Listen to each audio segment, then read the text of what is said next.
All right, welcome to the third edition of Rein It In with me, Nick Luck, in London, looking unkempt and dishevelled, having just got off the plane from a family holiday. I haven't even had time to shave. And Britney Eurton, fresh from National Gymnastics.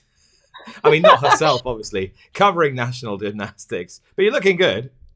Thank you. Yeah, flew in late last night. Wow, I think this should be topic number one. Should Nick keep the beard?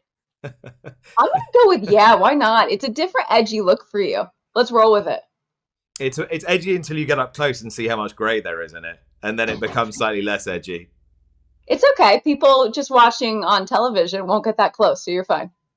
Well, listen, you've been away. I've been away. I mean, has anything been happening in the sport of horse racing in the last week and a half? No, it's been quiet, right? Absolutely nothing to talk about today. Oh my goodness. And rest assured, we will be weighing in on Rein It In on the Triple Crown.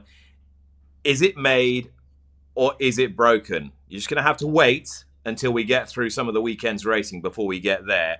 But don't you think there's just one place to start? Britt, you take it away. Get us stuck into our first topic this week. What are we going to ask?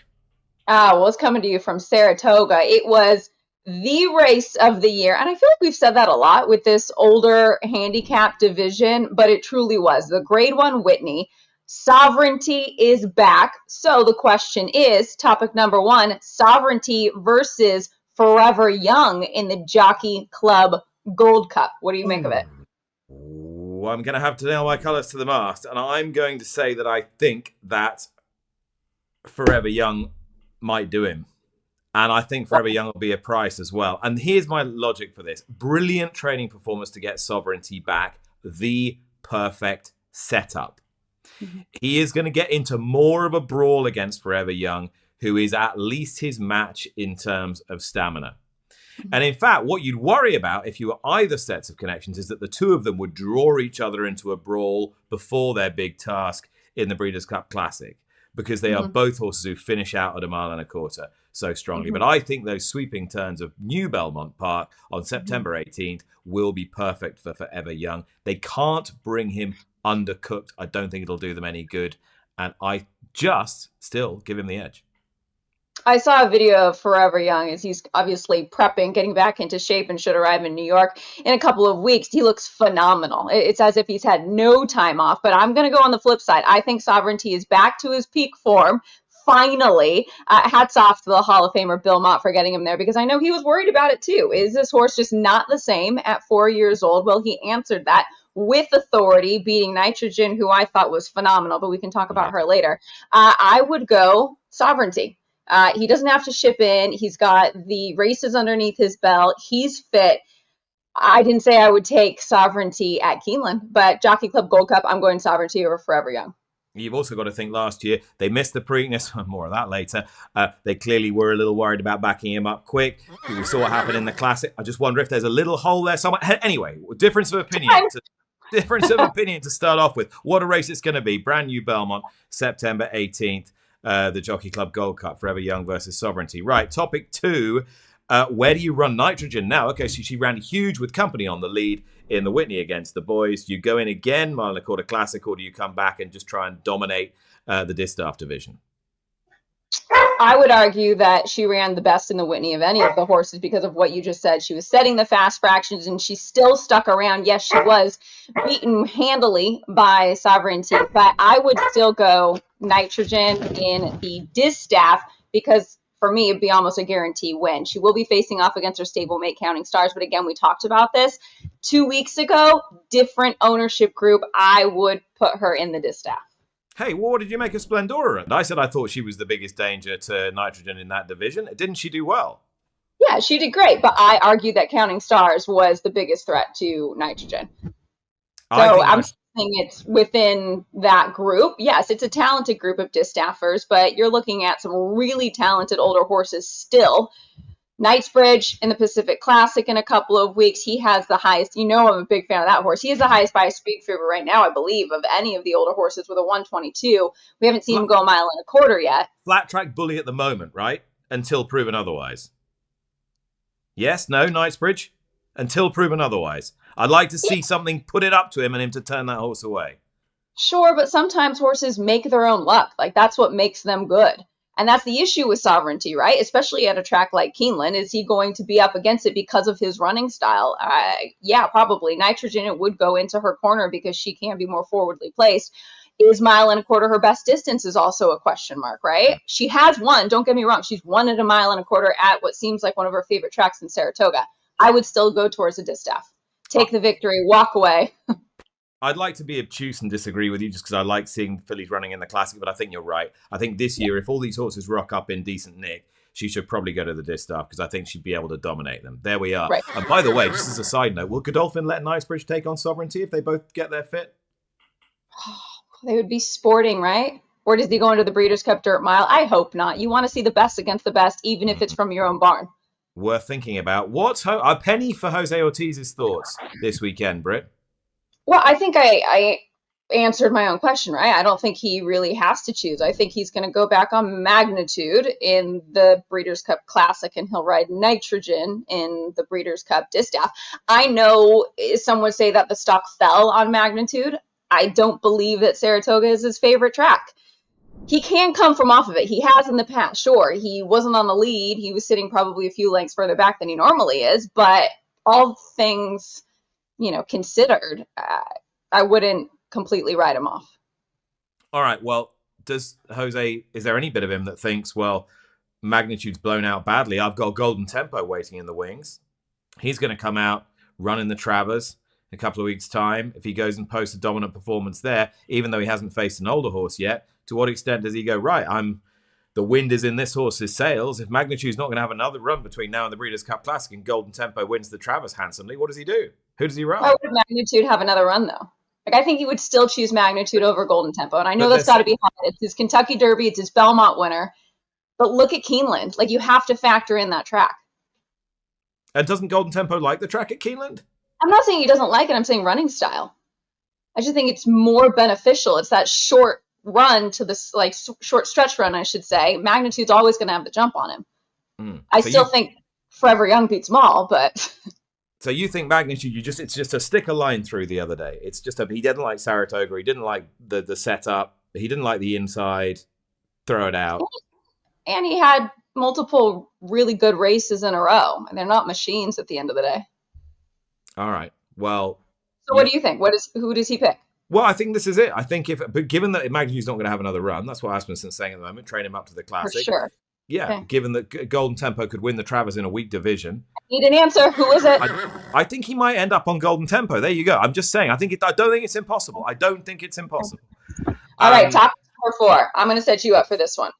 Okay, Deterministic. Good enough to beat the Euros. Look, Charlie Appleby's going to chuck maybe Opera Ballo and Notable Speech in there, last year's winner. I mean, goodness me. And maybe even Blue Bolt. She won again at the weekend. Maybe they'll stick to a mile with her. Yeah, if you get those 3 or 4 in there, I realise that Miguel Clement's horse is very, very good and looks the best of the American milers, but he'll have to be every bit and a bit more to get in the mix with that lot, I think. I completely agree. I respect Deterministic. I think the story is great. I mean, he's won 6 in a row. It was the second to last graded stakes winner for the late Christophe Clement, who was just honored with the Hall of Fame ceremony recently. There's nothing to knock about him, but I don't believe that the horses he's beating, again, arguably the best in America, are equivalent. He's also likely to be taken on for the lead. If they run Opera Ballo there against him, there's going to be a massive pace burn up, I would have thought. Right, here we go then. If you want the politics of what's happened with the Preakness moving backwards a week into a Sunday and why the Belmont's not moving and why there's a new series involving CDI and Naira and why the Preakness isn't in it, then go find our colleague Randy Moss, who's been across all platforms explaining it in much more granular and better detail than we can. But what we can say, even though we both have NBC hats on as broadcasters, is this the breakup of the Triple Crown, Brittany? Or could this end up saving the Triple Crown, paradoxically? What do we think? Well, I'll start with my politically correct answer and say that I think that anytime new ideas are thrown out, I don't think it's a bad thing. We have to evolve as an industry, right? You look at other major sports, that's what they do. But why ruin the only thing that people actually know? I was not in a horse racing realm this past weekend. I asked people, have you ever heard of the Triple Crown? They're like, that's that series, right? That series of races. And I'm like, okay, that's a start, right? Have you heard of the Kentucky Derby? Yes. Have you heard of the other two races? I don't know them by name. Do you know when they are? Not really. Okay, so perhaps the spacing doesn't matter. Can they give me the name of any other race? No.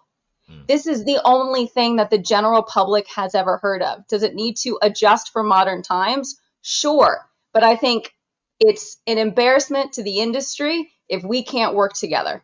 Yeah, I would agree with that. So on the upside for the new Preakness, it's back a week, it's on a Sunday, and it's on the same network as the Kentucky Derby, which has had over 20 million viewers for the last year. So it's getting that publicity bounce. It will get a bigger audience figure. That's pretty much guaranteed. On the plus side for the new Belmont is you've got even longer to recover from the Derby. Culturally, the last 2 years, Mott and Cherie have gone Derby Belmont, so it's more ingrained in people's heads. New York has a much bigger, stronger, more robust infrastructure and following. And of course, they put the Travers and other races into a series to add a huge bonus. Now, how long do you think then, in that framework, can the Belmont remain at 1.5 miles? Right?